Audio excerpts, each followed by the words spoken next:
कर दो live. Live. ठीक है। जय हिंद दोस्तों, मैं नवीन शर्मा आप सभी का स्वागत करता हूं। आशा करता हूं आप सब एकदम अच्छे, एकदम बेहतरीन हैं। एक बार सभी प्यारे बच्चे बताएंगे आप सब कैसे हैं।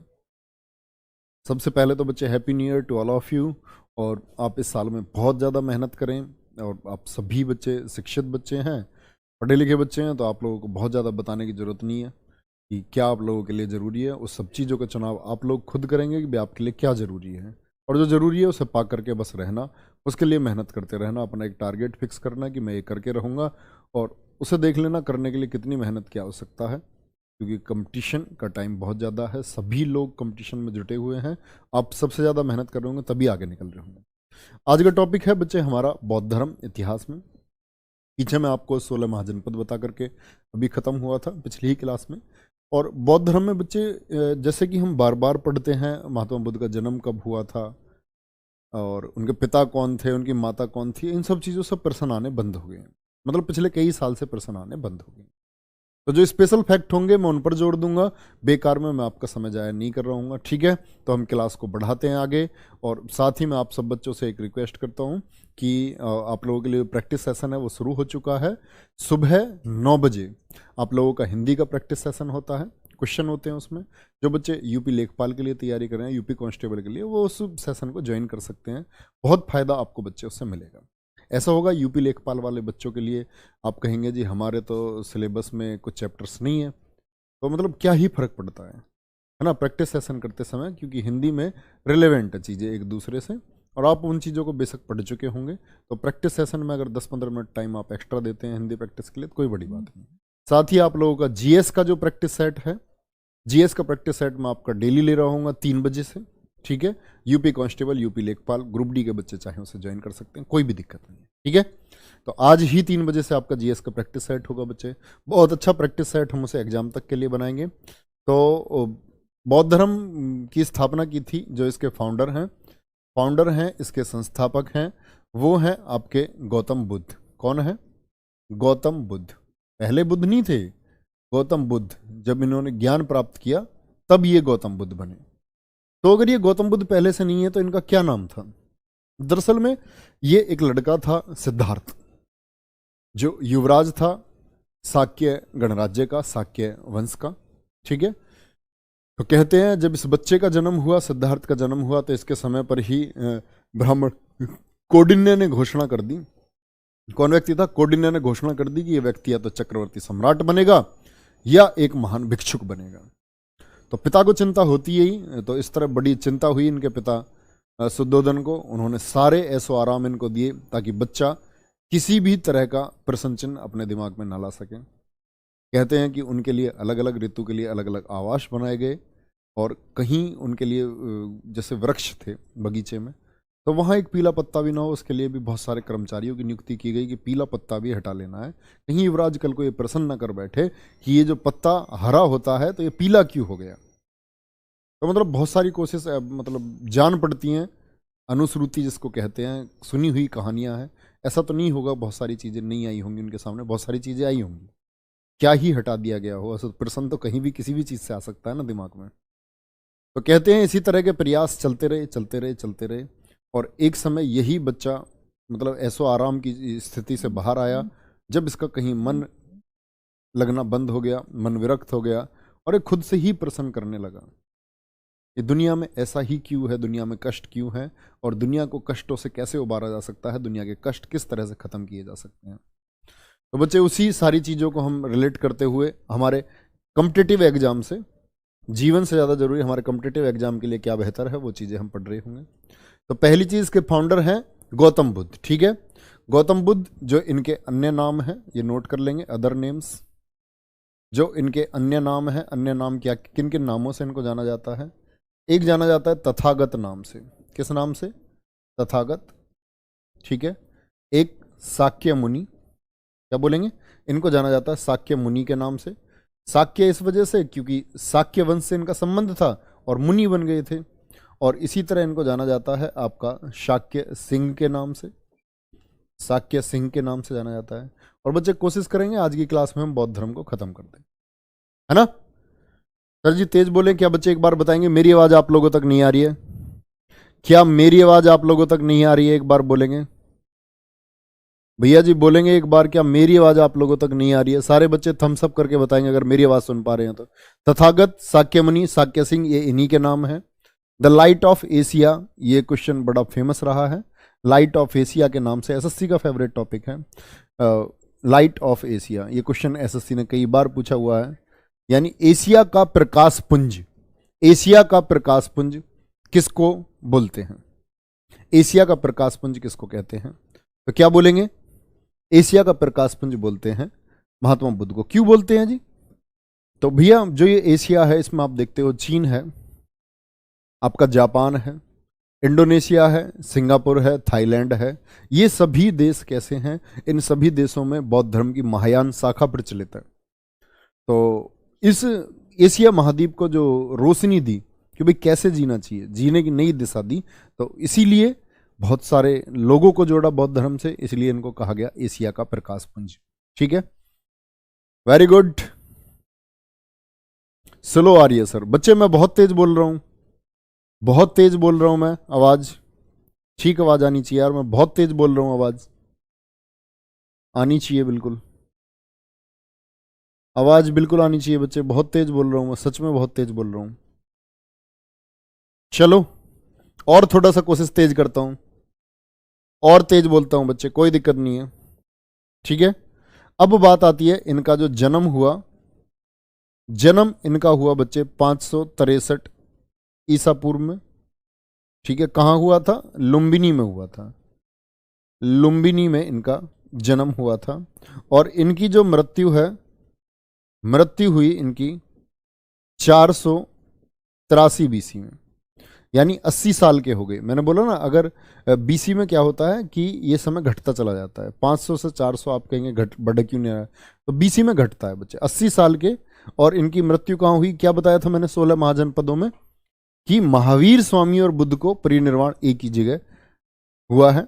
महापरिनिर्वाण, इनकी मृत्यु जो मोक्ष प्राप्ति हुई इनको, कहाँ? कुशीनगर। कुशीनगर, जो हम कल बात कर रहे थे, मल की राजधानी कुशीनगर। तो ये बात आपको पता होनी चाहिए बच्चे। मोस्ट इंपोर्टेंट फैक्ट है, जन्म कभी नहीं पूछा जाता, मैं आपको फिर से बता रहा हूँ। इंपोर्टेंट मैं आपको हमेशा बताता हूँ क्या महत्वपूर्ण लाउट ऑफ एशिया है। मृत्यु कहाँ हुई है, ये बहुत महत्वपूर्ण प्रश्न है। ठीक है, बचपन का नाम, बचपन का नाम क्या है? बचपन का नाम इनके का सिद्धार्थ। ठीक है, पिता कौन है इनके? पिता है शुद्धोधन। यहां से प्रश्न कई बार पूछा गया है कि इनके जो पिता थे शुद्धोधन, वो किस वंश से संबंध रखते हैं। माता की बात आती है, माता थी इनकी महामाया। महामाया, जिनका एक नाम माया देवी भी है, माया देवी। तो ये दोनों बातें बच्चे हमेशा याद रख लेना कि इनके जो पिता थे ये तो शाक्य गणराज्य से थे। जैसे आज के समय में जातियां होती हैं, तो इनका शाक्य गणराज्य था, शाक्य गणराज्य से संबंध था इनका, शाक्य वंश भी कह सकते हैं। ठीक है, और इनकी जो माता थी, अपने मातृपक्ष की तरह इनकी माता का जो वंश था वो था कोलीय गणराज्य। कोलीय गणराज्य, जैसा हम आज के टाइप में कह देते हैं ना, ऐसे भाटी, नागर, नेहरा, सिरोही, है ना। तो ये सब क्या है? ये इनकी जो वंश बोलेंगे, गण बोलेंगे, गणराज्य बोलेंगे। तो इनके पिता किससे संबंध रखते थे? शाक्य गणराज्य से संबंध रखते थे, और माता कोलीय गणराज्य से। लेकिन दरअसल में क्या हुआ कि ऐसा होता था पहले, पहले पुराने समय में प्रथा थी कि जैसे ही माता गर्भ धारण करती थी तो वो अपने पीहर चली जाती। पीहर मतलब अपने मायके, अपनी माता जी के हैं, तो वहीं बच्चे का जन्म होता था पहले। कहते हैं देख रेख वहीं अच्छी हो पाती थी। तो महामाया जब गर्भ से थी तो जा रही थी, ठीक है, अपने पीहर, पीहर मतलब अपने मायके, और रास्ते में ही वहीं एक आम्रवन में, कहा? आम के बाग में, आम्रवन में किसका जन्म हुआ? यहां लिख लेना, आम्रवन में सिद्धार्थ का जन्म हुआ। सिद्धार्थ, अब आप लोग समझ गए होंगे सिद्धार्थ कौन है, क्योंकि उस समय अब उनको गौतम बुद्ध नहीं बोलेंगे। सिद्धार्थ का जन्म हुआ, ठीक है भैया। और इनके जन्म के 7 दिन बाद, क्या नोट करेंगे, इनके जन्म के, मतलब 7वां दिन था, जन्म के 7वें दिन इनकी माता का देहांत हो गया। माता का देहांत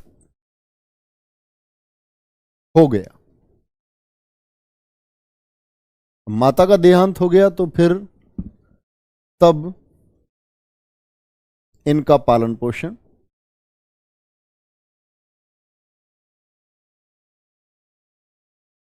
इनकी मौसी थी, मौसी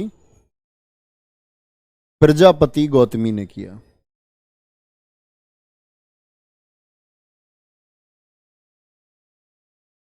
अब बच्चे यहां बातने की बात है, मतलब कि ध्यान से देखेंगे, इनकी मौसी है प्रजापति गौतमी, मौसी ने इनका पालन पोषण किया। क्या दरअसल में इनकी माता तो एक्सपायर हो गई।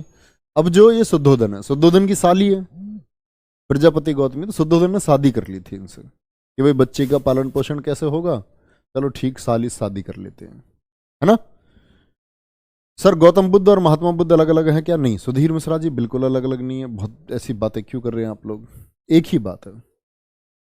गौतम बुद्ध और महात्मा बुद्ध एक ही हैं, ध्यान से समझेंगे बात को। ये ऐसे है, बाबा भीमराव साहब अंबेडकर और डॉक्टर भीमराव अंबेडकर, दोनों एक ही चीज है। बाबा साहेब लगाएंगे, ठीक है, महात्मा लगाओगे तो महात्मा मतलब सन्यासी के लिए लगाते हैं उनके नाम के साथ में, ठीक है। व्हाट्सएप ग्रुप में ऐड कर लीजिए मुझे भी सर। देखो क्या क्या बात कर रहे हैं क्लास में, क्या मैं बता रहा हूँ व्हाट्सएप ग्रुप में। कौन सा व्हाट्सएप ग्रुप भैया, कैसा व्हाट्सएप ग्रुप है? तो जन्म के 7वें दिन इनकी मौत हो जाती है और इनका पालन पोषण भैया जी किसने किया? इनकी मौसी थी प्रजापति गौतमी, इन्होंने इनका पालन पोषण किया। यहां तक किसी बात को कोई दिक्कत नहीं होनी चाहिए, ठीक है। इनकी पत्नी जो है, पत्नी का नाम क्या है? यशोधरा, यशोधरा थी इनकी पत्नी, ठीक है भैया। और लिख लेना, सिद्धार्थ की जो शादी हुई थी ना, शादी हुई थी 16 वर्ष की अवस्था में। ये जानना जरूरी है क्योंकि बीच में मैं अगर नाम लूंगा तो आप यही नहीं जान पाएंगे कि यशोधरा कौन है। नहीं तो ये क्वेश्चन कहीं नहीं पूछा जाएगा कि गौतम बुद्ध की पत्नी कौन थी, ठीक है।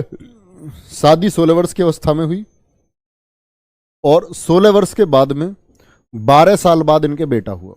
मतलब 11 साल तक कुछ नहीं हुआ, 12 साल बाद। तो गौतम बुद्ध ने कितने उम्र के हो गए होंगे बताएंगे एक बार? 12 साल बाद, लिखना 12 वर्ष बाद पुत्र पैदा हुआ। और ये वो स्थिति थी जिस समय तक सिद्धार्थ के दिमाग में प्रश्न आने लगे थे और अपने पुत्र का नाम खुद सिद्धार्थ ने रखा और सिद्धार्थ ने अपने पुत्र का नाम रख लिया राहुल। राहु, राहु का मतलब होता है बंधन। तो बोले कि बंधन आ गया, मतलब परिवार में जैसे सदस्य बढ़ते हैं तो जिम्मेदारी आती है, तो क्या बोले कि अब बंधन आ गया है, राहु, राहु नाम रख दिया उसका, राहुल नाम रख दिया भैया, ठीक है। अब इस समय तक मतलब इनका दिमाग बड़ा विचलित रहने लगा था, खुद से प्रश्न करते हुए घूमते थे, शांत बैठे रहते तो शांत ही बैठे रहते, ठीक है। बड़ी पूछती यशोधरा, स्वामी मन कैसा नहीं लग रहा? जा जा जा चली जा, तुझे बता दूंगा भी मन क्यों नहीं लग रहा, मेरे अपने प्रश्न है। तो मतलब सोचते रहते थे, बात ये है। यशोधरा फिर पूछती, बता दो स्वामी क्या दिक्कत है, आप क्या सोचते रहते हो, जा जा जा अपना काम कर। तो भैया मतलब बड़ी दिक्कत हुई, इनके प्रश्नों का हल नहीं मिल पाया। फिर बोली यशोधरा, स्वामी क्या सोचते रहते हो? बोल तुम बता दोगी क्या? अगर तेरे पास उत्तर हो तो फिर तुझसे पूछूंगा। बोली जी कैसा प्रश्न है? बोले मृत्यु क्या है। बोले आदमी पागल है, मृत्यु क्या है? उसने कहा जी तुम सोचते हुए ठीक हो, तुम्हारी पत्नी है मान के चलो, तुम चुप बैठे हो, तुम्हारी वाइफ तुमसे पूछ ले अजी क्या सोच रहे हो, तुम कह लो हाँ भाई तुम बताओ जीवन क्या है, मृत्यु क्या है, सत्य क्या है, दुख से आदमी कैसे छुटकारा पा सकता है। वो कहेगी अपन मैं जा रही हूँ अपने घर को, ठीक है, अपना आप बनाते रहना अपनी रोटी। तो मतलब ये विचलित रहते थे, बात ये तो मजाक की बात हुई। तो विचलित रहते थे भैया। तो 12 वर्ष बाद पुत्र पैदा हुआ राहुल, और इसके 1 वर्ष बाद यहां से 1 वर्ष बाद इन्होंने अपना घर छोड़ दिया, यानी 16, 12, 28 और 1, 29 वर्ष की अवस्था में, 29 वर्ष की अवस्था में सिद्धार्थ ने घर छोड़ दिया। ठीक है भैया, कोई दिक्कत? 29 वर्ष की अवस्था में गृह परित्याग, लिख लेना, घर छोड़ दिया।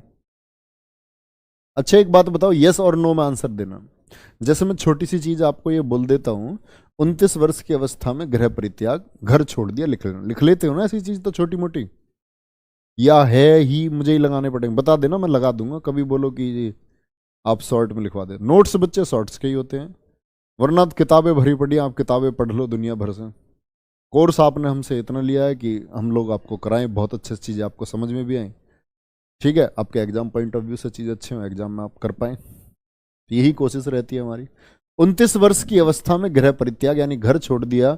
और ये जो घर छोड़ करके गए, इस घटना को ये लिखना, इस घटना को, ये बड़ा इंपॉर्टेंट क्वेश्चन है, इस घटना को महाभिनिष्क्रमण कहा गया। किसी को बता के नहीं गए, बच्चे को छोड़ गए, छोटे से को जिम्मेदारियों से छोड़ करके चले गए। उन्हें लगा कि अब मुझे अपितु विश्व के लिए कुछ करना है, बच्चे पत्नी बाद में देखेंगे। इस घटना को महाविनिष्क्रमण कहा गया। तो कई बार पूछा जाता है कि महात्मा बुद्ध द्वारा उनके गृह परित्याग की घटना को क्या कहा गया। ठीक है भैया, ये 4 घटनाएं हैं इनके जीवन की, जिनको नाम दिया जाएगा। जैसे जब ये पहला उपदेश देंगे तो धर्म चक्र परिवर्तन है। जैसे मैंने बताया, इनकी मृत्यु को महापरिनिर्वाण कहा गया है ना। जब ये ज्ञान प्राप्त कर लेंगे, उस घटना को संबुद्धि, बुद्धि से जोड़ करके देखा गया है। ठीक है, लिख लेते हैं। बहुत बढ़िया, बहुत बढ़िया। विकास त्रिपाठी, बच्चे ब्लॉक हो जाओ, बार बार मत लिखो आम्रपाली फोटो नहीं दिया।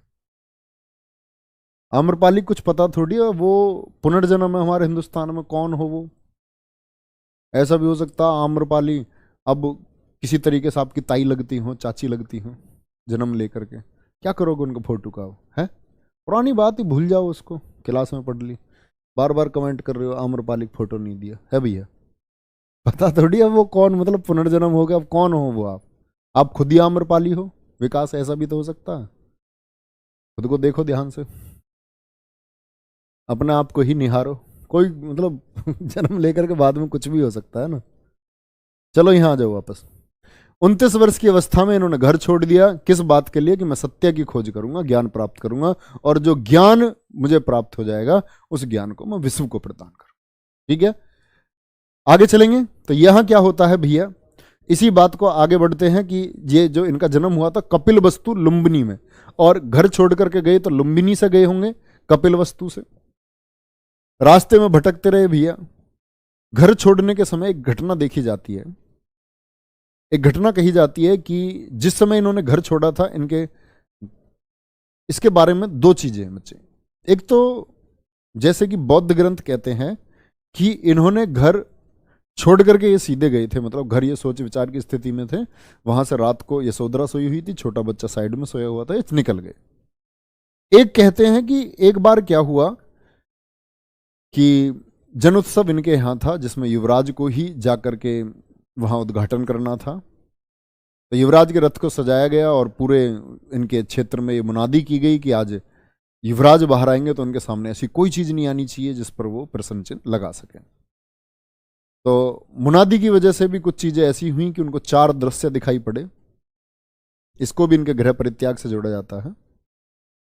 4 दृश्य लिखना, 4 दृश्य जिनकी वजह से, 4 दृश्य जिनकी वजह से सिद्धार्थ सन्यासी बनने की तरफ बढ़ गए, सन्यासी बनने की तरफ वो आगे बढ़ गए।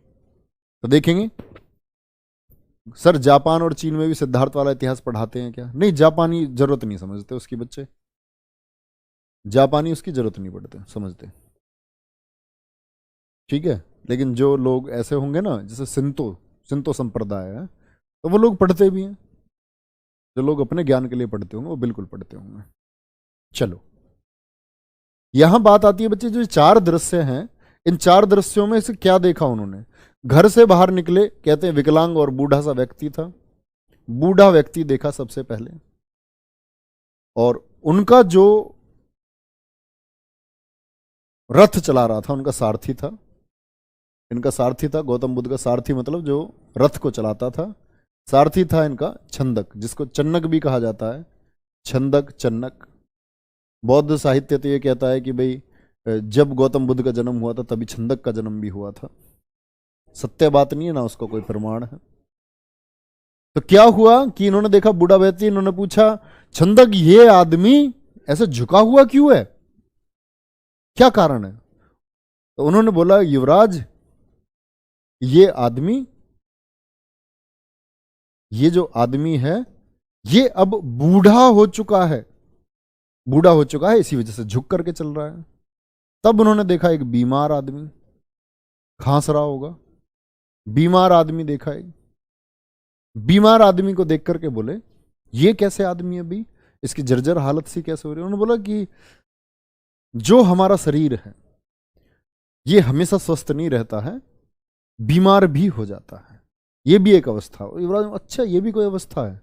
हाँ जी ये भी एक अवस्था। बूढ़ा व्यक्ति देखा, बीमार आदमी देखा, इसके बाद एक मृत व्यक्ति देखा जिसको सैया पर ले जा रहे थे, पार्थिव शरीर था।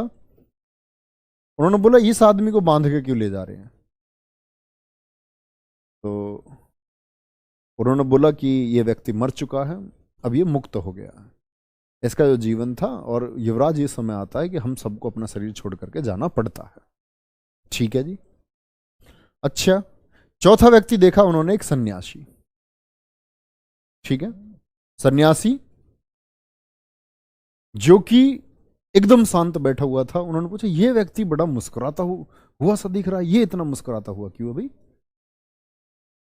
इसे क्या ऐसा मिल गया है कि ये खुश है, मनी मन आंख बंद करके खुश है? और बोला ये अभी योग की अवस्था में है, शांत मुद्रा में बैठा हुआ है और ये एक सन्यासी है। ये ऐसे क्यों बैठा हुआ है? बोला ये सन्यास धारण करना चाह रहा होगा, इसके लिए तप कर रहा है, तपस्या कर रहा है। अच्छा, तो एक घटना ये जोड़ी जाती है कि उसी समय इन्होंने अपने सिर के बाल अपने कृपाण से काटे और अपने अस्त्र आभूषण उतार करके छंदक को दे दिए कि भाई जाओ ये राजमहल में दे देना। एक घटना ये बताई जाती है। तो चार दृश्य भी जोड़े जाते हैं, ये आपको कभी नहीं भूलने। बूढ़ा व्यक्ति, बीमार व्यक्ति, मृत व्यक्ति और सन्यासी। लिख करके एक बार हौसला अफजाई करेंगे, बोलेंगे भैया जी नहीं भूलेंगे। बहुत बढ़िया अमन Yadav ji, thank you. Ankit sir कह रहे थे आप बहुत बच्चे, उनका बड़प्पन है भैया, बड़प्पन है उनका, वो उनका बड़प्पन है। चलो आगे बताएंगे भैया। चार दृश्य कभी मत भूलना, ये गौतम बुद्ध से संबंध रखते हैं और यहाँ से प्रश्न बहुत कम बनते हैं। मैंने बोला 29 वर्ष की अवस्था में इन्होंने अपना घर छोड़ दिया। और यहां एक बात लिखना, 35 वर्ष की अवस्था में, यानी 29 की में घर छोड़ के चले गए, 35 वर्ष की अवस्था में ज्ञान प्राप्त। कितनी उम्र में ज्ञान प्राप्त हो गया? 35 वर्ष में। यानी तपस्या कितने वर्ष की हो गई? सभी बच्चे बोलेंगे, सभी प्यारे बच्चे बोलेंगे भैया कि तपस्या कितने वर्ष की हो गई? 6 वर्ष की तपस्या हो गई। इस 6 वर्ष की तपस्या में इन्होंने, समझना शॉर्ट में क्या कहानी है, 6 वर्ष की तपस्या में इन्होंने, 6 वर्ष की तपस्या में मतलब पहले भिक्षुक जीवन बिताया, शरीर इतना दुर्बल हो गया, भिक्षा मांग के घूम रहे थे। ठीक है, और एक समय तो इनके साथी हो गए, अभी बताऊंगा 5 ब्राह्मणों के नाम, जिन्होंने बोला अन्न ही नहीं खाएंगे, जल ही जल पी रहे हैं, तपस्या कर रहे हैं, ध्यान लगा रहे हैं। और ध्यान लगाते लगाते लगाते लगाते, सोचते हुए, अपने आप से प्रसन्न करते हुए, अपनी कुंडली को जागृत करने की कोशिश में, कुंडली जागरण के प्रयास में सूखते जा रहे हैं। तो मगध होकर के निकलते हैं। मगध का सम्राट है उस समय बिंबिसार, याद रख लेना, बिंबिसार गौतम बुद्ध के समय का शासक है। पूछा जाता है मगध की गद्दी पर महात्मा बुद्ध के समकालीन कौन था? बिंबिसार। तो बिंबिसार को पता चलता है शाक्य गणराज्य का राजकुमार है और इस हालत में है। उन्होंने पूछा शायद यार पिताजी झगड़ा हो गया है, घर से निकल गया, पता नहीं क्या है। तो वो उससे मुलाकात करने पहुंचे। मुलाकात करते हुए उन्होंने कहा कि युवराज आप यहाँ पधारे हैं। खुद ही पहुंचे बिंबिसार उनके पास कि आप महल में आए और मैं चाहता हूं कि आप मेरे राज्य की देखभाल करें और एक अंश मैं आपको देना चाहता हूं राज्य का। तो उसमें यह दर्शाया जाता है कि बिंबिसार के उनके पिता से अच्छे संबंध रहे होंगे। तो उनकी एक कोशिश थी कि ये बच्चा जो है इस तरह की ये कोशिश कर रहा है, सन्यास की भिक्षुक बन के घूम रहा है या ना घूमे। तो उन्होंने बोला कि महाराज मैं मगध नहीं आ पाऊंगा, अभी तो नहीं आ पाऊंगा, और भविष्य में मैं वादा करता हूं कि जिस खोज में मैं निकला हूं, अगर मैं उस खोज को प्राप्त कर लेता हूं तो मैं एक बार मगध जरूर आऊंगा। और अपने इस वादे के मुताबिक वो मगध वापस बाद में जब ज्ञान प्राप्त हुआ गए भी। तो खुद को बहुत मतलब उन्होंने कठोर तप किया, लेकिन जब ध्यान लगाते लगाते वो इस स्थिति में पहुंच गए कि भी ऐसा नहीं है कि आप कुछ अन्न जल छोड़ोगे तभी ज्ञान प्राप्त होगा। तो उसके आगे की कहानी बताऊंगा मैं तुम्हें। 35 वर्ष की अवस्था में जब इनको ज्ञान प्राप्त हुआ, तो ये ज्ञान इनको प्राप्त हुआ भैया, नोट करना कुछ चीजें। एक तो पीपल वृक्ष, पीपल के पेड़ के नीचे प्राप्त हुआ, पीपल वृक्ष, ठीक है। एक स्थान का नाम है उरुवेला, गया था लेकिन अब तो उसको बिहार में बोध गया ही बोलते, उरुवेला बोध गया बिहार, ठीक है। गांव भी था, गांव आपसे कभी नहीं पूछा जाएगा, गांव का नाम भी नोट करना चाहते हो तो संपत्ति ग्राम था। क्या था? संपत्ति ग्राम।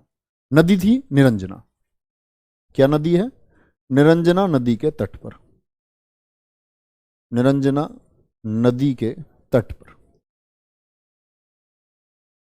बैठे रहे। कहते हैं इनके साथ 5 ब्राह्मण भी बैठे हुए थे भैया।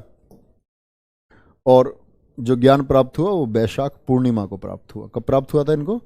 वैशाख पूर्णिमा का इनका जीवन से बड़ा संबंध है। मोक्ष भी इसी दिन प्राप्त होगा इनको, ज्ञान भी इसी दिन प्राप्त हुआ इनको, है ना।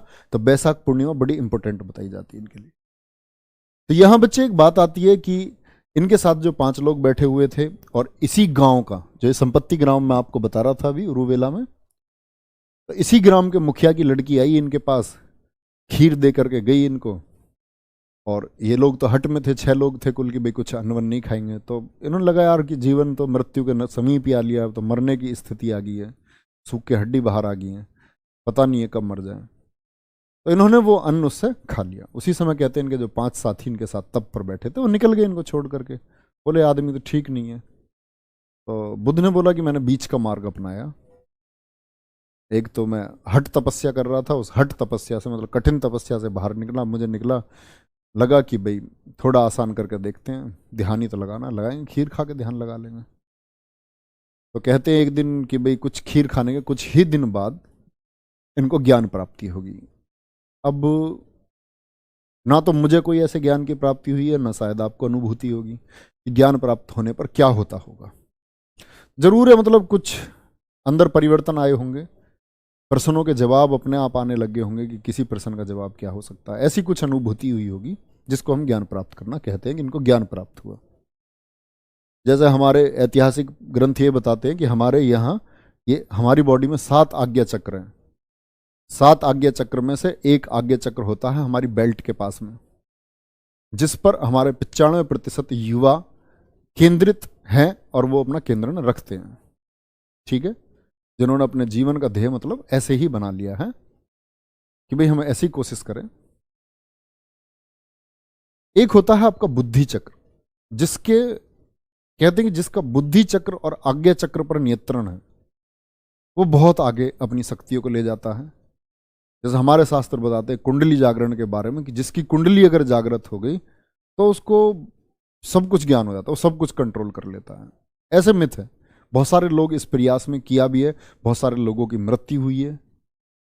भारत में बहुत सारे ऋषियों ने इसका प्रयास किया है, बहुत सारे ऋषि इस प्रयास में मरे भी हैं। तो मतलब ये पुरानी चीजें हैं सब।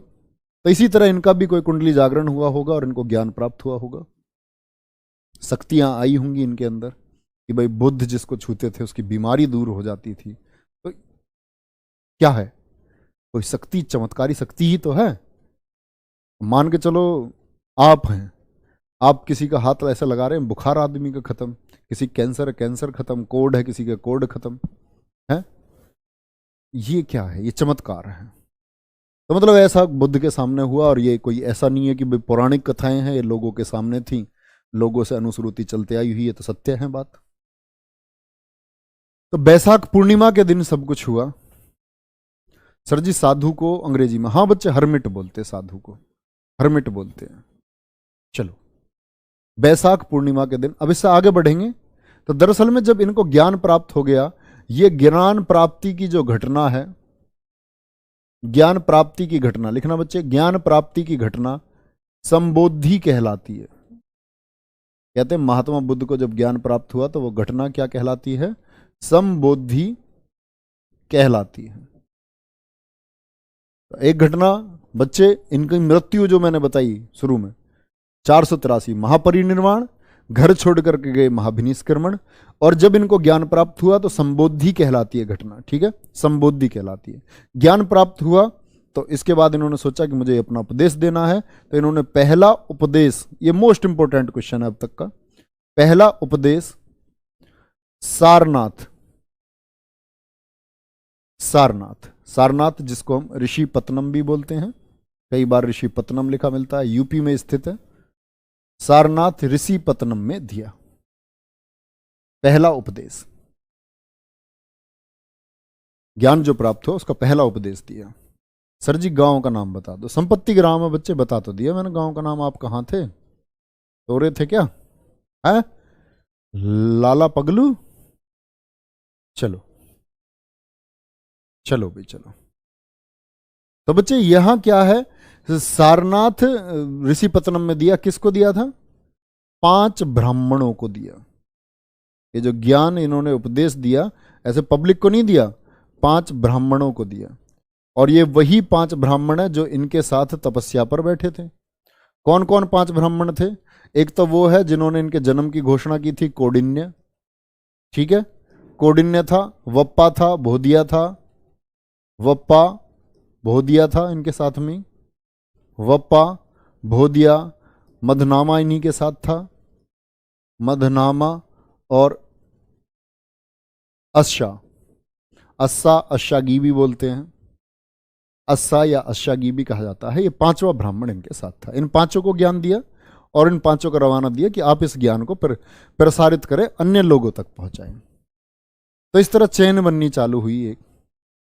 ठीक है, ब्राह्मण कौंडिन्य कौन थे बच्चे? बता चुका, इनके जन्म की घोषणा की थी उन्होंने कि ये बच्चा है तो चक्रवर्ती सम्राट बनेगा।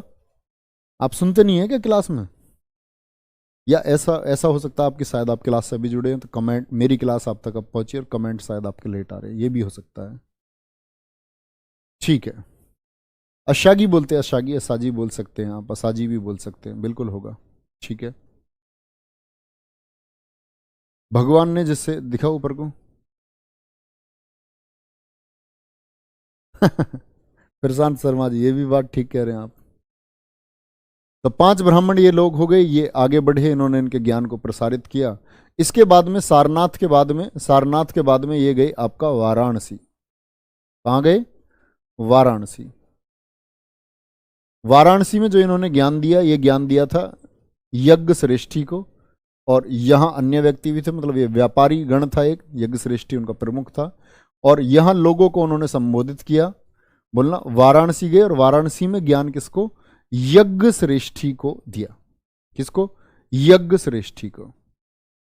नहीं, 5 का नाम नहीं आता सर जी, स्पीड में पढ़ाओ। सचिन यादव जी कह रहे। अच्छा भैया, ठीक है यादव जी, ठीक है, कोई दिक्कत नहीं है। वाराणसी, ये कौन है? ये यज्ञ श्रेष्ठी में इनको ज्ञान प्राप्त देखा। ठीक है, और वाराणसी जब ये थे, यही इन्होंने बनाया था बौद्ध भिक्षु संघ को। बौद्ध भिक्षु संघ बनाया, बौद्ध भिक्षु संघ बनाया। ठीक है, ये बात आप कभी नहीं भूलेंगे, ये बात याद रख लेना। वाराणसी के बाद ये गए थे आपका वैशाली, भ्रमण कर रहे हैं। अच्छा बताओ, महात्मा बुद्ध के सबसे ज्यादा अनुयायी कहां थे? कौन बच्चा, मैक्सिमम देखते हैं कितने बच्चे आंसर कर पाएंगे इस क्वेश्चन में। महात्मा बुद्ध के सर्वाधिक अनुयायी, उपदेश क्या बच्चे? उपदेश तो मैं बता भी नहीं पाऊंगा इन्होंने उपदेश क्या दिया था, ना मुझे पता इन्होंने क्या उपदेश दिया था उनको। ये उपदेश पढ़ने के लिए तो आपको बुद्ध चरित्र पढ़नी पड़ेगी अश्व घोष की, उसमें बुद्ध के सारे उपदेश लिखे हुए हैं, बुद्ध ने क्या बोला था क्या नहीं बोला था, है ना। और भी सौदरानंद ब्रज सूची ले सकते हैं आप, ये 2-3 किताबें हैं। सुत्त पिटक आप ले सकते हैं, दीघ निकाय कहते हैं, दीघ निकाय सबसे बड़ा, उसमें सब कुछ विस्तार से वर्णन है जो उन्होंने बोला है। चलो, तो क्या बोलेंगे? बौद्ध भिक्षु संघ बनाया वाराणसी, और यहां फिर ये आए वैशाली। वैशाली में क्या बनाया इन्होंने?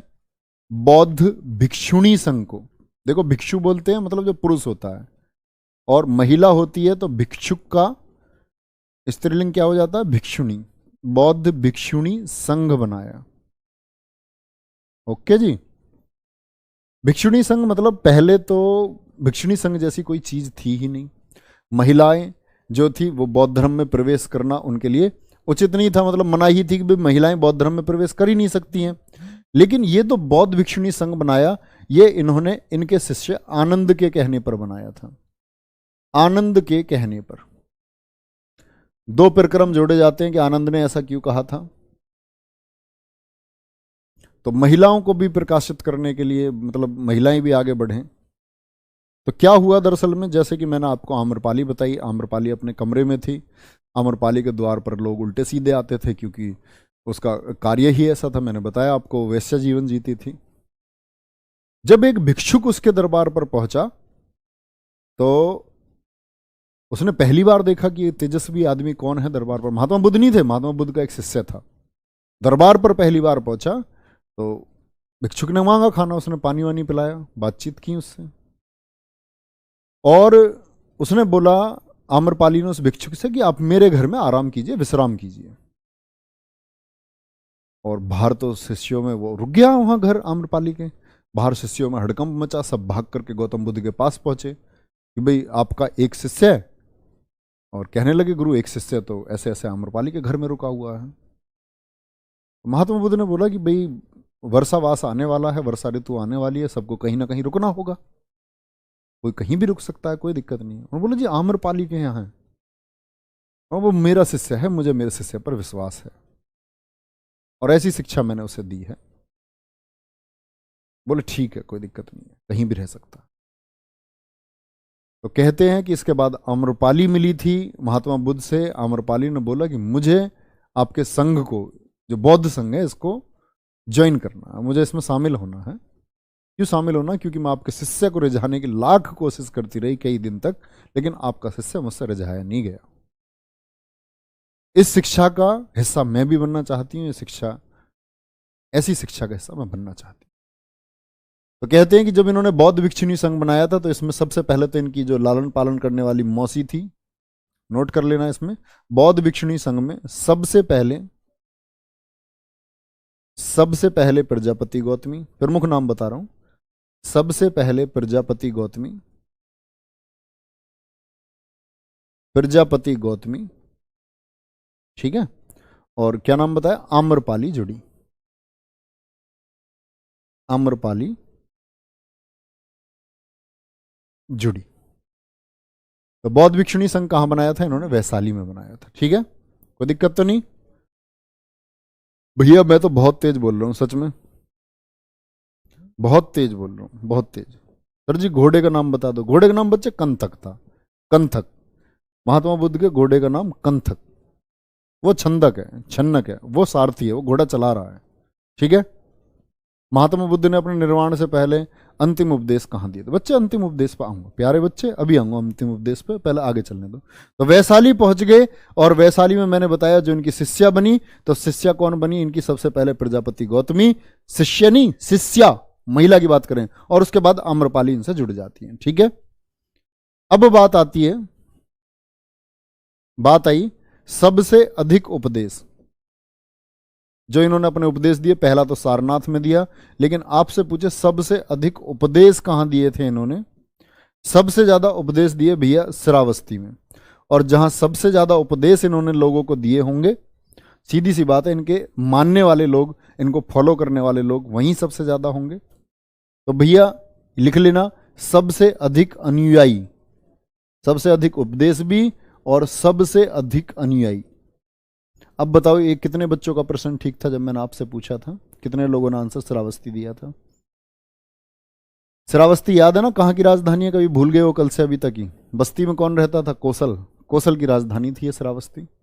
सबसे अधिक उपदेश दिए कहाँ दिए? श्रावस्ती में दिए, ये बात कभी मत भूलना।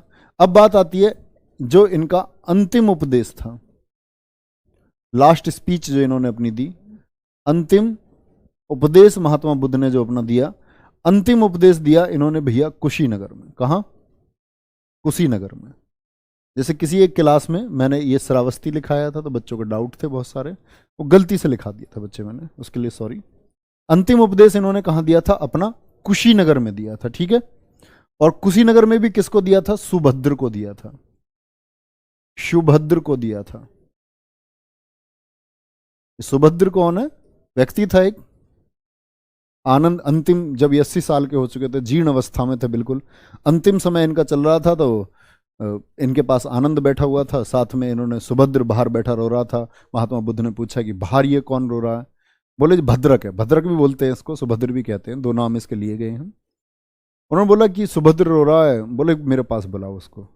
आकर के ऐसे महात्मा बुद्ध के पैरों से लिपट करके रोने लगा, बोला कि आप नहीं रहेंगे तो हमारा मार्गदर्शन कौन करेगा, हम कैसे रहेंगे? तो इन्होंने बोला, महात्मा बुद्ध ने सुभद्र को एक अंतिम उपदेश ये दिया था, स्वयं का उपदेश बोलते हैं उसको। उन्होंने बोला हम जो कुछ होते हैं ना, हम खुद चाहें कि भाई हमको ये होना है, हम वो हो सकते हैं। आप स्वयं का अपना मार्गदर्शन करना चाहते हो, आप स्वयं अपना मार्गदर्शन कर सकते हो। आप जिन चीजों को बाहर घूमेंगे, गुफाओं में ढूंढेंगे, मंदिरों में ढूंढेंगे, आपको कहीं कुछ प्राप्त नहीं होगा। ये गौतम बुद्ध ने उनसे कहा, आपको अपनी खोज स्वयं के अंदर करनी होगी, आपको स्वयं ही आपके अंदर सोचना होगा, अपने बारे में सोचना होगा। तो सुभद्र को दिया था अंतिम उपदेश, कहां? कुशीनगर में दिया था, ठीक है। यहां तक कोई दिक्कत तो नहीं भैया? बहुत बढ़िया। अंतिम उपदेश आपका कुशीनगर में, ये बात याद रखेंगे बच्चे। किसको? सुभद्र को दिया था। किसको दिया? सुभद्र को दिया था, ठीक है। इस बच्चे को ब्लॉक कर दो, उमेश कुशवाहा को, जो ये कह रहा फास्ट चलो। हाँ, इसको उमेश कुशवाहा, इसको ब्लॉक करना, और जब ये बात करे मेरी बात कराना इससे, तभी इसको अनब्लॉक करना, है ना। और ऐसा और कोई बच्चा मिले जो फास्ट चलो स्लो चलो, इनको इनका कोर्स डिसेबल कर दो, ठीक है। और मेरी बात कराना जिसका भी कोर्स डिसेबल करो उससे, तब कोर्स दोबारा से ओपन करना है उसको। बताओ, इनका क्लास में ध्यान नहीं है ऐसा। हाँ, वो दौड़ नहीं होती मैराथन की, मैं लिखा तेज भाग, तेज भाग, ये दौड़ तेरे जीवन की आखिरी दौड़ हो सकती है मिल्खा। इनका कीमती समय, मतलब 18 साल में इन्होंने कोई झंडा नहीं गाड़ा होगा, ऐसे कोई ये टॉपर नहीं रहे होंगे कि, ऐसे सीधी सी बात है भाई, कोई मंडल टॉपर ये नहीं रहे होंगे। आईआईटी का एग्जाम इन्होंने क्रैक नहीं किया अभी तक, तो ये मतलब अपना टाइम खराब करते हुए आ रहे थे। बहुत सारे बच्चों के बारे में बात होता है ना, सच्चाई है। ऐसे नहीं होगा तुम सारे कभी ये सोचो मैं तुम्हें बहुत अच्छी तारीफ करूंगा तुम मुझे अच्छा बोलोगे, नहीं, ये सच्चाई है। तुम में तो बहुत सारों ने अब तक पता नहीं कितना समय बेकार कर दिया होगा, अब इसे दो बात सुनने में परेशानी हो रही है ना। कह रहा कि फास्ट चलो, बताओ, हद है यार। मतलब आदमी कमेंट सेक्शन की तरफ देख ले तो उसे हताशा मिले। आदमी पॉजिटिव के चक्कर में देखे, बच्चा कुछ डाउट पूछ रहा होगा।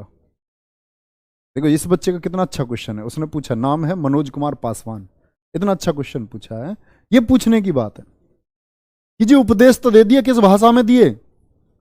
पाली भाषा में दिए। बच्चे नोट कराता है ये बात मैं आपको आगे, कि जैन, और जब मैं उन दोनों का आपको कंपैरिजन करवाऊंगा, जैन धर्म और बौद्ध धर्म का, तो अंतिम उपदेश इन्होंने कुशीनगर में दिया, सुभद्र को दिया, पाली भाषा में दिया। किसमें? पाली भाषा में दिया था। और बच्चे आपसे पूछे सर्वाधिक वर्षावास कहां बिताए?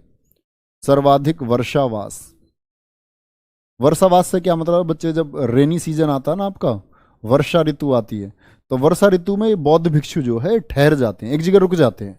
तब ये मतलब भागते नहीं है पूरे टाइम, ये वर्षा ऋतु तक के लिए भिक्षा इकट्ठा करते हैं। भिक्षा से जो कुछ भी मिलता है उसको वर्षा ऋतु में अपने यूज में लाते हैं, वर्षा ऋतु में बाहर नहीं निकलते हैं।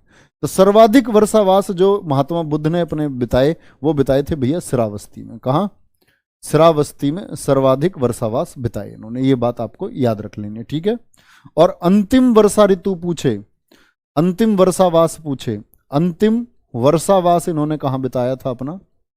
वर्षा की अंतिम ऋतु कहां बिताई थी? तो ये भी कुशीनगर में, क्योंकि अंतिम उपदेश ही वहां दिया है अंतिम समय में। तो अंतिम वर्षावास में कहां होंगे? ये आपका कुशीनगर में होंगे, ठीक है। ये बात आपको याद रखनी है। पाली भाषा में इनके जितने भी उपदेश थे वही रहे बच्चे। शिष्य इनका पहला कौन था? शिष्य इनका आनंद बना था। कौन बना था? शिष्य था इनका आनंद, साथ रहता था इनके, हर पल इनके साथ रहा शिष्य आनंद। और इतना ज्ञानी हो जाएगा वो शिष्य इनका कि वो एक निकाय लिखेगा, एक बौद्ध ग्रंथ की रचना करेगा, क्योंकि उसका ध्यान हर समय बुद्ध की शिक्षाओं पर था। और शिष्य बना ही इस मोटिव से था कि मैं जो भी गुरु ज्ञान देंगे वो ज्ञान ग्रहण करूंगा, और चुपचाप। और फिर वो ग्रंथ लिखने लायक बन गया, सुनता रहा। ठीक है, कोई दिक्कत नहीं है। तो यहां एक बात आएगी, सर जी फिर जीवक कहां गया? जीवक भी मर गया होगा, बताओ। जीवक मैंने बताया सी, बुद्ध जब अंतिम समय में आपका बीमार थे तो मगध के सम्राट बिंबिसार ने उनको चिकित्सा के लिए भेजा था। पिछली क्लास में बता चुका मैं आपको। एक बात बच्चे दो बार थोड़ी बताऊं, पिछली क्लास में बता चुका मैं वो बात आपको। जीवक कहाँ गया? दुनिया में बेटा तुम्हारे बारे में 100 साल बाद में बात पर एक पूछेगा ना कोई, तुम कहाँ गए, तो सबको गायब होना, एक दिन सब चले जाते हैं। जीवक वहीं गया जहां उसको जाना चाहिए था। अंतिम वर्षावास कहाँ बिताया? कुशीनगर में, मल्ल की राजधानी कुशीनगर में बिताया था। आपसे बच्चे यहां जनपद भी पूछ सकता है, तो जनपद आपको मल्ल जवाब देना है, क्या जम। अब बात आती है कि सबसे ज्यादा प्रश्न कहां से आते हैं? वो आते हैं इनकी शिक्षाओं से, इनकी जो एजुकेशन थी, क्या इन्होंने बोला, क्या ये बोलते हैं। तो महात्मा बुद्ध ने,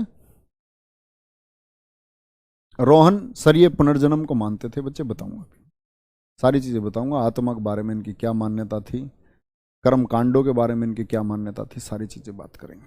ठीक है, वो मैं इवेल्युएट करूंगा बच्चे जैन को, और उसको बीच में मत बोलो। शिक्षाएं, शिक्षाओं की बात आती है। शिक्षाएं कौन कौन सी थी? नंबर 1, इन्होंने बोला इंसान दुखी तो है भाई, दुख है, दुख होता है हर इंसान को, दुख है, दुख का कारण भी है, लोगों को बता रहे हैं। अब आप बात कर रहे हैं तो क्या एजुकेशन थी इनकी, अभी आ जाओ इनकी एजुकेशन पे। दुख है, दुख का कारण है, क्या उपदेश देते थे लोगों को? दुख है, दुख का कारण है। तीसरी चीज बोली इन्होंने, दुख भी होता है, दुख का कारण भी होता है। तीसरी चीज है, दुख को दूर भी किया जा सकता है, दुख का निराकरण भी है। निराकरण मतलब सॉल्यूशन भी है। दुख है, ठीक बात है, दुख का एक कारण भी होता है, ठीक बात है, लेकिन दुख का एक सॉल्यूशन भी है। लोगों ने पूछा जी क्या सॉल्यूशन है, दुख को कैसे खत्म करें, दुख को कैसे खत्म करें, यहां से देखेंगे दुख को कैसे खत्म करें। तो यहां बोला गया दुख का निराकरण है, तो इन्होंने बोला कि जो दुख है इसको मिटाने का, दुख का जो निवारण है,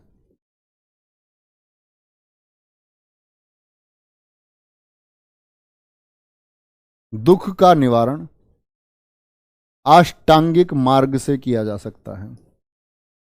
अष्टांगिक मार्ग से किया जा सकता है। ये फिजिक्स का कोई अष्टवर्ल्ड चक्र नहीं है, कभी उसे समझ लो रंग चक्र। अष्टांगिक मार्ग। तो बच्चे यहां एक बात समझो, अष्टांगिक मार्ग, तो लोगों ने एक प्रश्न किया कि भाई अष्टांगिक मार्ग कौन सा, हम भी अपनाएंगे इस चीज को अगर दुख खत्म होते हो। तुम सारे जो क्लास देख रहे हो तुम अपना के देख लेना इसको, तुम्हारे जीवन में कोई दुख नहीं बचेगा, किसी के जीवन में कोई दुख नहीं बचेगा अपनाओगे तो कौन कौन से हैं वो अष्टांगिक? अष्टांगिक मार्ग कौन सा है? वो 8 चीजें इन्होंने कौन सी बताई। नंबर 1 तो इन्होंने बोला कि सम्यक दृष्टि होनी चाहिए, सम्यक दृष्टि होनी चाहिए। भैया जी सम्यक दृष्टि क्या होती है? ये बोले जो 4 आर्य सत्य मैंने बताई है ना, ये 4 आर्य सत्य, इनमें विश्वास हो। लिख लेना, पहली बात तो 4 आर्य सत्य में विश्वास कर रखना चाहिए आपका कि भाई हाँ दुख है, ऐसा नहीं है सुखी हो और अष्टांगिक मार्ग अपना रहे हो। दुख के बाद अगर सुख की कंडीशन में जाने चाह रहे हो और सुख हो, सुखी रहना चाह रहे हो तो भी अपना सकते हैं। तो बोला उन्होंने दुख है, सम्यक दृष्टि से रहो। पहले तो 4 आर्य सत्य जो आपके हैं इनमें विश्वास करो। फिर आपका संकल्प होना चाहिए कि भाई हां आप इसको अपनाएंगे। संकल्प होता ना दृढ़ संकल्प, सम्यक बोलते हैं सही को, सही को, ठीक है। सम्यक संकल्प हो गया, क्या हो गया? सम्यक संकल्प, आप सही से उस चीज को अपनाएंगे। वाणी, आपके शब्द ऐसे होने चाहिए। भाई मैक्सिमम लोग अपनी जिंदगी में नुकसान उठाते हैं, झगड़े करते हैं, ऐसी किसकी वजह से? कहते हैं ना कि जो वाणी है, वाणी आपके जीवन में बहुत सारी चीजें निर्धारित करती है। आपके संबंध निर्धारित करती है, आपकी मधुरता भी यही निर्धारित करेगी। अभी जैसे मैंने बोला ब्लॉक करवा दो, 2-4 तो इतनी देर में सोच लेते हैं मास्टर तो यार बहुत घमंडी आदमी है, बताओ ब्लॉक की तलवार हमारे गर्दन पर रख रखी है। कुछ भी तुम इतने शरारती हो ना, तुम्हारा सॉल्यूशन ही वही है। तो मतलब ऐसे इन बच्चों को परेशान कर दो हैं। ठीक है। 4 वाणी, सम्यक वाणी हो गई बच्चे। सम्यक, सम्यक बोले कर्म, काम, सही काम करने होंगे, सही काम। ठीक है। दृष्टि मतलब 4 आर्य सत्य में विश्वास होना चाहिए। ठीक है। और सम्यक संकल्प होना चाहिए, सम्यक वाणी होनी चाहिए, आपका अच्छी तरह से आप बात करें, सम्यक आप काम करें, जो कर्म करें। सम्यक आजीविका होनी चाहिए, सही आजीविका। आजीविका से मतलब कमाई, ऐसे गलत तरीकों से कमाई नहीं होनी चाहिए, अपना आप बच जाओगे, सुख में आओगे। सम्यक आजीविका, ऐसा नहीं नंबर 2 की कमाई कर रहे हो। सम्यक प्रयास, जिसको हम व्यायाम भी बोलते हैं, सम्यक प्रयास, व्यायाम जिसको हम कहते हैं। सम्यक स्मृति, स्मृति मतलब चीजों के बारे में सही सोचना है, हमेशा सही क्षमता रखनी है, सही गलत का जो निर्णय करना है वो अच्छे तरीके से करना है, इसको बोलते हैं स्मृति। याद से मत जोड़ लेना कभी, इसको याददाश्त से जोड़ लो। और सम्यक समाधि, मरने का समय भी जब भी आए ना, तभी शांति से सही तरीके से उसको ग्रहण करना है। सम्यक समाधि, अपने आप सब कुछ हो जाएगा। ठीक है, कोई दिक्कत इतनी बात में? तो ये अष्टांगिक मार्ग था, तो इसको अपनाया इन्होंने, बोला कि आप इसको अपनाओ तो आपके सारे कष्ट अपने आप मिट जाएंगे। सम्यक दृष्टि, बोलो मेरे साथ एक बार, हाथ रख के बोलो अपनी कॉपी पे। सर जी सुभद्र के पिताजी का नाम क्या था? बच्चे मुझे नहीं पता। जयश्री, गुड़िया, मैं नहीं जानता, इस बात को पता करके मैं बता सकता हूँ। आप लोग सर्च यार, छोटी मोटी चीजें, मैं रोबोट थोड़ी हूँ, एक बात तो बताओ, रोबोट नहीं हूं मैं कभी। तुम मुझे रोबोट समझते हो, 100% जानता, दुनिया में कोई नहीं जानता, कोई भी नहीं जानता। लेकिन ये है, आप छोटी मोटी चीजें तो आप गूगल कर लिया करो, है ना। ऐसा नहीं एक पेज पे विश्वास मत करना, गूगल भी गलत दिखाता है, 5 4 6 जगह देखो तो वो आपको मिल जाएगा उसका सॉल्यूशन। हमेशा कोशिश करो। क्या बोलेंगे? सम्यक दृष्टि, संकल्प, फिर वाणी, फिर कर्म, आजीविका, फिर व्यायाम, फिर स्मृति, और स्मृति के बाद क्या बोला इन्होंने? सम्यक समाधि। ये अष्टांगिक मार्ग था, बोले इसको अपनाना होगा। अब आ जाते हैं वापस बच्चे, मैंने बोला एक तो आपको आज की क्लास में याद रखना है कि एक तो इनका जन्म हो गया, जन्म से कोई इंपॉर्टेंट बात नहीं है। जब ये घर छोड़ करके गए तो उस घटना को क्या कहा गया? महाभिनिष्क्रमण, महाभिनिष्क्रमण। ज्ञान प्राप्त हुआ तो उस घटना को क्या बोला गया? संबोधि, संबोधि। और पहला उपदेश जो इन्होंने सारनाथ में दिया था उसको क्या बोला गया? धर्म चक्र परिवर्तन, धर्म चक्र परिवर्तन उसको बोला गया। शायद मैं ये बात मिस कर गया हूं, देख लेना। लिखा दिया था मैंने धर्म चक्र परिवर्तन, नहीं, शायद ये चीज मैं मिस कर गया हूं कि महाभिनिष्क्रमण, घर छोड़ करके जाने की घटना, संबोधि, और फिर धर्म चक्र परिवर्तन, ये थी जब उन्होंने पहला उपदेश अपना दिया था। ठीक है। बौद्ध धर्म में शील कितने हैं बच्चे? शील मतलब शिक्षाएं, कि नशा नहीं करना है, ठीक है, मजबूत सैया पर सोएं, आरामदायक सैया पर ना सोएं। बौद्ध धर्म में सील, सील ये भी शिक्षाएं। साथ में बताया अष्टांगिक मार्ग से भी आराम नहीं मिल रहा, तो ये 10 सील और है, इनको और अपनाओ। इनको नहीं लिखवाऊंगा मैं आपको, ना ये कभी पूछे गए आज तक, ना कभी पूछे जाएंगे। सीलों की संख्या पूछे, सील मतलब, ठीक है बेटा मुझे नहीं पता, मेरे शेर गुड्डा मैं नहीं जानता सुभद्र का फूफा कौन है, सुभद्र का मतलब ही नहीं है इतिहास से कोई। मैंने तो आपको बता दिया, अंतिम उपदेश था इस वजह से बता दिया कि सुभद्र को दिया था।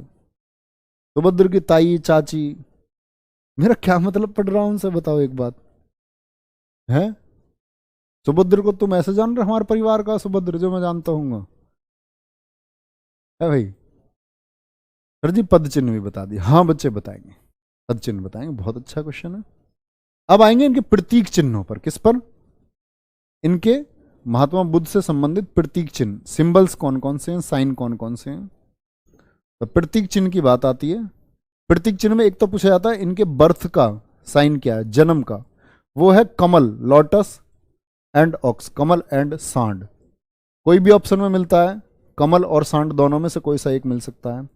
जब ये घर छोड़ करके गए, गृह त्याग का प्रतीक क्या है? घोड़ा, घोड़ा इनके गृह त्याग का प्रतीक है, साइन बनाया इन्होंने। गर्भ मतलब जा रहे थे छोड़ करके, तो उसको घोड़े से दर्शाया गया है। गर्भ हाथी, क्योंकि जब ये अपनी माता के गर्भ में थे तो उससे कुछ दिन पहले ही महामाया को सपना आया था कि उनके गर्भ से एक सफेद हाथी निकल रहा है। तो इनके इसीलिए इनके जन्म को, जो गर्भ था, गर्भ का प्रतीक किसको माना गया? हाथी को माना गया। इनको जो ज्ञान प्राप्त हुआ, ज्ञान का प्राप्त बच्चे ज्ञान का प्रतीक किसको माना गया? पीपल को माना गया है। और इनकी जो मृत्यु यानी महापरिनिर्वाण हुआ, बच्चे नोट करना, ये पद चिन्ह से दर्शाए गए हैं। किससे? पद चिन्ह से दर्शाए गए हैं। ठीक है सर। सम्यक का क्या मतलब है? बच्चे बता चुका। राइट राइट राइट विजन, सम्यक दृष्टि, सही सही विजन, सही दृष्टि।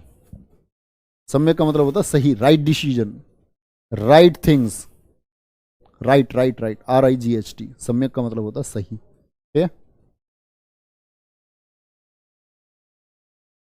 16 वर्ष की, गुरुजी एक चीज समझ में नहीं आई, 16 वर्ष की उम्र में ब्याह हुआ उनका और 12 साल बाद बच्चे की हुए। यार बड़े शरारती, बहुत कोई नालायक होता ना, हद से ज्यादा नालायक, तो तुम में बहुत सारे तो वो है। पद चिन्ह क्या होता? पैरों के चिन्ह होते हैं बच्चे, फुटप्रिंट्स। आप ऐसे चल के जाओगे ना, तुम कैनेडियन हो, तुम्हें ये नहीं पता चिन्ह क्या होता है? पैरों के चिन्ह, आप चल के जाओगे ना बेटा मिट्टी में, ऐसा तुम में से कोई सा मुझे मिलेगा एक बार तो मैं तुमसे इंग्लिश टू इंग्लिश बात करूंगा। और मैंने कई लोग देखा है जब हम उनसे इंग्लिश टू इंग्लिश बात करते हैं फिर वो हिंदी बोलने लग जाते हैं। अगर उनसे हिंदी में बात करो तो वो अंग्रेजी की तरफ चलते हैं। कोई कोई तो ऐसे आया था, नाम है उसका मान के चलो राजेश, और वो देखा कमेंट सेक्शन देखा, राजेश तो अंग्रेजी जानता है यार, वेरी गुड है। चलो 10 सील दिए भैया, 10 सील। यहां चलेंगे, एक बार आगे आएंगे, अगली बात पर आ जाओ। क्या हुई इनकी? ये तो हुए इनके प्रतीक चिन्ह। यहां से क्वेश्चन बनता है, बड़े इंपॉर्टेंट क्वेश्चन बनते हैं, और याद रख लेना। अब अगली बात पर आते हैं बच्चे, बौद्ध साहित्य, जहां से सबसे ज्यादा क्वेश्चन आपके पूछे जाते हैं। बौद्ध साहित्य, बौद्ध लिटरेचर, ये समझने ना, असली क्लास आपकी यहां से शुरू होगी। ये तो जस्ट एक हम ओवरव्यू बात कर रहे थे, यहाँ से क्वेश्चन बन जाते हैं ऊपर, लेकिन सबसे ज़्यादा प्रश्न बनने के चांस होते हैं बच्चे आपका बौद्ध साहित्य से, जिसको हम पढ़ रहे होंगे कल की क्लास में। ठीक है, कल की क्लास में ही हम, सर सील का क्या अर्थ है? सील बच्चे ऐसा होता है जैसे पंचशील समझौता सुन लो। एक पंचशील समझौता हुआ, मतलब उसमें 5 आपके नियम थे, उन पर संधि हो गई, ट्रीटी हो गई है कि भाई इसका पालन करना। ऐसे इन्होंने 10 सील दिए। सील मतलब आप हिंदी में बोल देते हैं उसको नियम, पाली में बोल दिए सील। क्या बोल दिया? सील, पाली भाषा में भाई शील है वो, रूल, अंग्रेजी में रूल कह दोगे। ऐसे 10 नियम और दिए अष्टांगिक मार्ग के अलावा। चलो गुरुजी, अंगुलिक माल कौन था? अंगुलिक माल भी था भैया। अंगुली माल जो उंगली काट लेता था, डाकू था। महात्मा बुद्ध उससे मिले निर्भीक होकर के, तो कहते हैं मुलाकात ऐसी हुई कि वो फिर किसमें आपका बदल गया? कौन बन गया था बाद में? एक संत बन करके उभरा, उंगली माल। ठीक है, क्वेश्चन पूछ सकते हैं आप, कोई दिक्कत नहीं है। हीनयान महायान बच्चे बताऊंगा। हीनयान कल की क्लास में मैं आपको पढ़ाऊंगा कि हीनयान, जिनको हम थेरवाद भी बोलते हैं, ये वो लोग थे जो महात्मा बुद्ध की शिक्षाओं पर चलते रहे। अष्टांगिक मार्ग को जिन लोगों ने अपनाए रखा, जिन्होंने बोला कि है तो बुद्ध ही, उन्होंने उनको भगवान नहीं माना बुद्ध को कभी भी। उन्होंने बोला सिर्फ कि बुद्ध एक इंसान ही थे, महापुरुष थे, भगवान नहीं थे। और जैसे जैसे शाखा आगे बढ़ेगी, महायान आएंगे, तो महायान ऐसे लोग होंगे जो परिवर्तन कर लेंगे, परिवर्तन कर लेंगे। वो बुद्ध को पूजने लग जाएंगे भगवान की तरह से, वो महायान होंगे। बोलेंगे सर जी, सर मूर्ति की जगह क्यों नहीं? मूर्ति तो इनकी पूजी जाती है बच्चे। और कोई एक अकेला इंसान जिसकी मूर्ति सबसे पहले पूजी गई, वो महात्मा बुद्ध ही हैं। कोई इंसान जिसकी मूर्ति सबसे पहले इस दुनिया में पूजी गई, तो महात्मा बुद्ध की पूजी गई। गुरुओं के नाम बताऊंगा बच्चे। बृहस्पति इनके गुरु थे, है ना, वो मैं बताऊंगा। आलार कलाम से इन्होंने सांख्य दर्शन की शिक्षा ली थी, वो चीजें मैं आपको बता रहा हूँ। सर कल छुट्टी है, कल छुट्टी होगी बिल्कुल। तो ठीक है, 3 बजे मिलते हैं, 3 बजे मिलते हैं आपका जीएस के प्रैक्टिस सेट में। ठीक है, सभी बच्चे पहुंचेंगे, बहुत अच्छे से प्रैक्टिस सेट को देंगे। देखो एक अभी भी पूछ रहा BC क्या होता है जी। ठीक है, ओके, बाय बाय।